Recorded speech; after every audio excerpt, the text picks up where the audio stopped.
Hello everyone, this is RG. Welcome back to our YouTube channel. So counselling जल्द ही शुरू होने वाली है एंड कुछ मेजर चेंजेस भी आने वाले हैं। नीट रीनीट कुछ अच्छा हुआ हो चाहे ना हुआ हो, बट काउंसलिंग में डेफिनेटली अब कुछ अच्छा होने वाला है। एंड सबसे बड़ी बात कि एमसीसी में काउंसलिंग के रूल्स रिफॉर्म होने वाले हैं एंड जो कि बच्चों के लिए बहुत बेनिफिशियल हैं। पिछले सालों में हम देखते थे कि कितना ज्यादा बच्चे इन वजहों से परेशान होते थे। अब ये सारी चीज रिफॉर्म हो रही है, तो ध्यान से समझेंगे।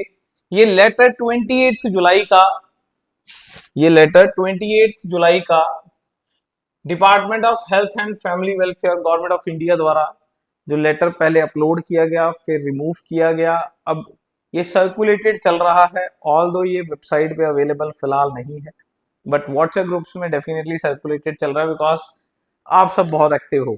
जब भी कोई चीज आती है डेफिनेटली सारे के सारे आप सारे के सारे डाउनलोड करके सर्कुलेट कर लेते हैं। तो क्या है इस फाइल में, क्या मेजर रिफॉर्म्स एमसीसी द्वारा हो रहे हैं और कहाँ बच्चों का बहुत ज्यादा बेनिफिट होने वाला है, तो ध्यान से देखेंगे।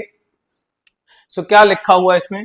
आई wish to draw your attention to the fact that NEET UG 2026 counselling is commencing shortly. जल्दी ही काउंसलिंग जो है वो शुरू होने वाली है।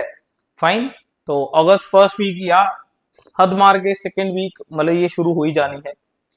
In this context, important systematic improvements have been undertaken by MCC Directorate General of Health Services in the online counseling software. इसमें कुछ चेंजेस किए जा रहे हैं and counselling process for under graduate यानी कि यूजी यानी कि एमबीबीएस के लिए एंड पोस्ट ग्रेजुएट यानी कि पीजी के लिए from the current academic session to make the counseling process more transparent and student friendly। तो कुछ चीजें जो है एमसीसी की काउंसलिंग में रिफॉर्म की जा रही हैं। फाइन, इसमें एक और चीज है मजेदार देखने वाली। ये लेटर किसको भेजा गया है, ध्यान से देखिए जरा, मैं वापस आऊंगा उस पर। To the additional chief secretary, principal secretary, secretary health and medical education of states and UTs. Fine, of states and UTs. Fine, तो उनको लिखा गया है, ये सारे सारे स्टेट्स एंड यूटीज को ये लेटर जो है वो लिखा गया है। फाइन, तो चलिए बेसिकली क्या कहा गया है इस लेटर में। तीन मेजर पॉइंट्स हैं, ऑल्दो मैं सारे के सारे रीड करूंगा। सबसे पहला, no physical reporting for the candidates opting for upgradation. इसका मतलब आपको राउंड 1 में कोई सीट आई, बट आप चाहते हो कि आप उसे अपग्रेड कराना चाह रहे हो, तो पहले सालों तक क्या होता था, आप वो राउंड 1 के कॉलेज में जाते थे, अपने डॉक्यूमेंट सबमिट करते थे, फीस सबमिट करते थे, सारी एडमिशन फॉर्मेलिटी पूरी करते थे, एंड देन वहां अपग्रेडेशन के लिए बोल के आते थे और नेक्स्ट अपग्रेडेशन के लिए फिर आगे राउंड 2 में चॉइस फिलिंग करते थे। फाइन, अब ये सारा झंझट गया यार, कितनी दूर जाना पड़ता था किसी बच्चे को। कई बार उसकी चॉइस फिलिंग ऐसी होती थी कि चॉइस नंबर 5 जो है वो मुंबई में है, चॉइस नंबर 4 जो है वो दिल्ली में है, तो भाई बहुत ज्यादा ट्रैवल हो जाता था कई बच्चों के लिए। तो ये उन्होंने अवॉइड कराई है। कैसे? कि कोई फिजिकल रिपोर्टिंग की जरूरत नहीं है। The candidates who have been allotted a seat and have opted for upgradation in the subsequent rounds are no longer required to physically report to the allotted college। जिन बच्चों को आगे नेक्स्ट राउंड्स में, subsequent rounds में upgradation कराना है, उनको college में physically report करने की जरूरत नहीं है। Clear? Just for the admission formalities उनको ये करने की जरूरत नहीं है। ध्यान से सुनिए जरा, their admission shall remain valid in the counseling system while participating in the subsequent rounds। Clear? उनकी एडमिशन जो है वो वैलिड रहेगी। क्लैरिटी है? इसका मतलब ये ना थोड़ा सा जेई की तरह हो गया है। इंजीनियरिंग की काउंसलिंग में भी ऐसा ही होता है, यानी कि अब आपके पास यहाँ पे दो ऑप्शंस हैं, ठीक है ना। इंजीनियरिंग के ऑप्शन में खैर 3 होते हैं, फ्रीज, स्लाइड, फ्लोट। इंजीनियरिंग की काउंसलिंग में हम देखते हैं कि 3 ऑप्शंस होते हैं। खैर यहाँ स्लाइड तो नहीं हो सकता, बिकॉज इंजीनियरिंग में तो ये होता है कि सेम कॉलेजेस में बहुत सारी ब्रांचेस होती हैं कि आपको टेक्सटाइल से इंस्ट्रूमेंटेशन में जाना है, इंस्ट्रूमेंटेशन से सिविल में जाना है, सिविल से तो ये होता है कि सेम कॉलेज में ब्रांच शिफ्टिंग, यहाँ तो ऐसा कुछ है नहीं, यहाँ तो एमबीबीएस ही है। तो बेसिकली यहाँ दो चीजें हो गई हैं, फ्रीज और फ्लोट। तो अगर तो आपको राउंड वन की सीट मिल गई है, आप उससे खुश हो, तो डेफिनेटली आप क्या करोगे, फ्रीज करोगे, कॉलेज में जाओगे, फॉर्मेलिटीज पूरी करोगे, डन है, आपको कॉलेज मिल गया। आपको अपग्रेडेशन अगर नहीं कराना है तो आपको फ्रीज करना है। फॉर एग्जाम्पल, जिस बच्चे का रैंक लेट सपोज 1 से 48 है ना, उन सबको एम्स दिल्ली जाना है, तो उन सबको एम्स दिल्ली मिल गया, तो ठीक है, वो अपना फ्रीज करेंगे, उनको नेक्स्ट राउंड में जाना नहीं है, तो उन in that case they will freeze and अपनी एडमिशन फॉर्मेलिटीज जाके पूरी करेंगे। बट जिन बच्चों को ये है कि नहीं मेरे को ये नहीं और आगे का कॉलेज और अपग्रेडेशन कराना है, तो उनको फिजिकली रिपोर्ट करने की जरूरत नहीं है। वो सिर्फ और सिर्फ जैसे जेई में होता है, आई थिंक वैसा ही होगा कि सिर्फ और सिर्फ आगे नेक्स्ट पता चलेगा ये धीरे धीरे करके, बिकॉज अभी तो ये लेटर भी उड़ा लिया गया है, तो देखेंगे क्या चेंजेस आते हैं, मैं आपको बताता रहूंगा। तो जेई में क्या होता है कि सिर्फ डॉक्यूमेंट्स अपलोड हो जाते हैं, ठीक है ना, फीस सबमिशन हो सकती है ये दे दें, और हो सकता है कि बाद में एक बार पार्शली फिल करा के बाद में कंप्लीट कराएं, ठीक है ना। तो जेई में तो ऐसा होता है कि एक बार पार्शली फिल हो जाती है, जिसे सीट एक्सेप्टेंस फीस बोलते हैं हम, सैफ, सीट एक्सेप्टेंस फीस, तो ये भर देते हैं, एंड उसके बाद पैफ भरते हैं, that is partial admission fees. तो ये तो जेई में ऐसा होता है। देखेंगे इसमें सिर्फ सीट एक्सेप्टेंस फीस भरी जाती है या क्या भरा जाता है, वो देखने लायक रहेगा कि आगे क्या होगा। बट एक बात क्लियर है कि आपको कॉलेज में जाके रिपोर्ट करके वहां ये सब करने की जरूरत नहीं है। क्लियर?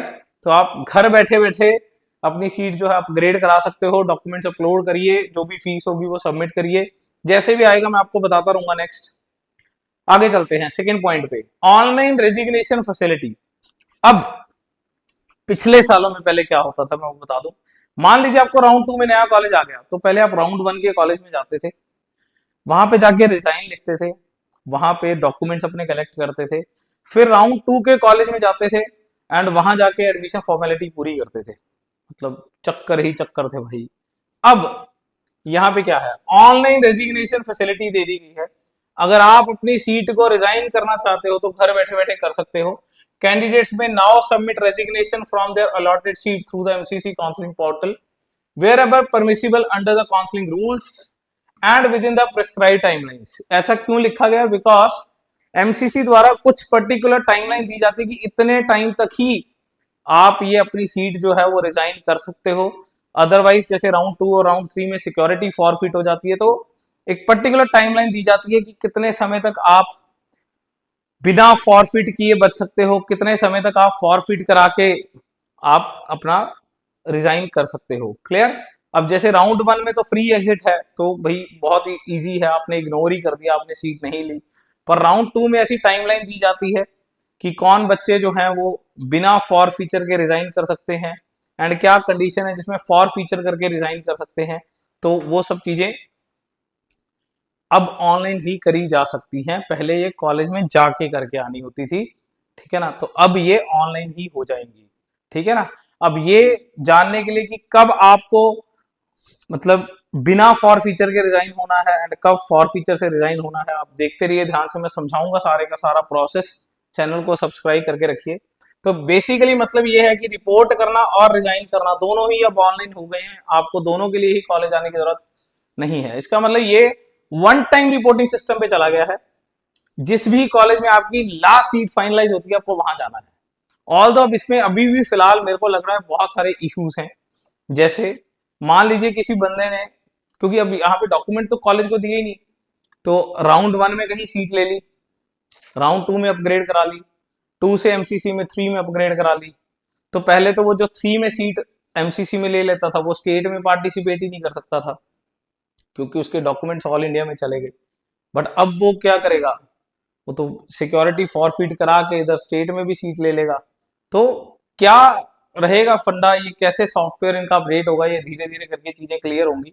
बट अभी इसमें थोड़ी सी बातें छिपी हुई हैं जो कि टाइम के साथ पता चलेंगी। बट एक चीज बहुत अच्छी है कि आपको बार बार कॉलेज विजिट नहीं करना है। Next, candidates wanting to avail NRI reservation in the deemed universities, उनको भी अपने डॉक्यूमेंट्स जो है वो ऑनलाइन डालने की ही सुविधा दे दी गई है, तो ये भी एक अच्छी चीज हो गई है। Next, to ensure the smooth implementation of these changes, ये सबको समझ आ जाए इसलिए एमसीसी जो है वो ऑर्गेनाइज कर रही है orientation and capacity building programmes सारे स्टेट्स के साथ मिलके ये उसे प्लान आउट कर रही है। ये मई के महीने में या जून के महीने में इसके ट्रेनिंग सेशंस हो गए हैं, अब भी जुलाई में ये ऑर्गेनाइज किया गया है। क्लियर? सो दैट ये प्रोसेस जो है वो स्मूथ बनाया जा सके। खैर इसमें बच्चों के लिए कुछ नहीं है।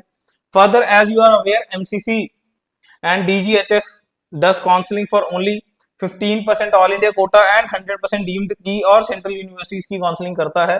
तो मेजॉरिटीज ये जो सीट्स हैं इनको बोला गया है कि इनका जो सीट मैट्रिक्स है that must be readily available, यानी कि इनमें कितनी कितनी सीट्स किस किस कैटेगरी में आने वाली हैं, एंड सबसे बड़ी बात इनका क्या क्या फीस स्ट्रक्चर रहेगा ये बच्चों को काफी पहले इन्फॉर्म होना चाहिए सो दैट वो अपनी चॉइस जो है उस हिसाब से बना सके। जैसे कई बार हम देखने को मिलता है कि बच्चों की जैसे ही इधर चॉइस फिलिंग चल रही होती है उधर नोटिस आ रहे होते हैं कि फलाने कॉलेज की फीस बढ़ गई है, ऐसा हो गया। तो ये चीजें बहुत अर्ली इन्फॉर्म्ड होनी चाहिए सो दैट वो एक अच्छा डिसीजन बना सके। And last but not the least is support and cooperation is required obviously. Fine, support and cooperation is required from all the states with MCC, क्योंकि एक मर्ज्ड सॉफ्टवेयर अब दोनों का काम करेगा। तो क्या क्या फर्दर इसमें चेंजेस देखने लायक रहेंगे हम इसके ऊपर डेफिनेटली बात करते रहेंगे। बट एक चीज बहुत अच्छी है फिलहाल कि जो बार बार रिपोर्ट करना है वो जरूर एमसीसी में खत्म होने वाला है। मैं चाहूंगा ये स्टेट्स में भी खत्म हो जाए, ये रिफॉर्म स्टेट्स में भी आ जाए ताकि स्टेट्स में भी बार बार हमें रिपोर्ट ना करना पड़े। अदरवाइज स्टेट में भी एक बहुत बड़ा इशू है कि एक जगह से दूसरी जगह से तीसरी जगह जाना पड़ता है। तो मेरी रिक्वेस्ट रहेगी कि जल्दी से जल्दी ये अगर स्टेट्स में भी इंप्लीमेंट हो जाए तो बहुत अच्छा रहेगा। फाइन, किसी की कोई क्वेरी है तो कमेंट सेक्शन में लिख सकता है। काउंसलिंग जल्दी ही शुरू होने वाली है।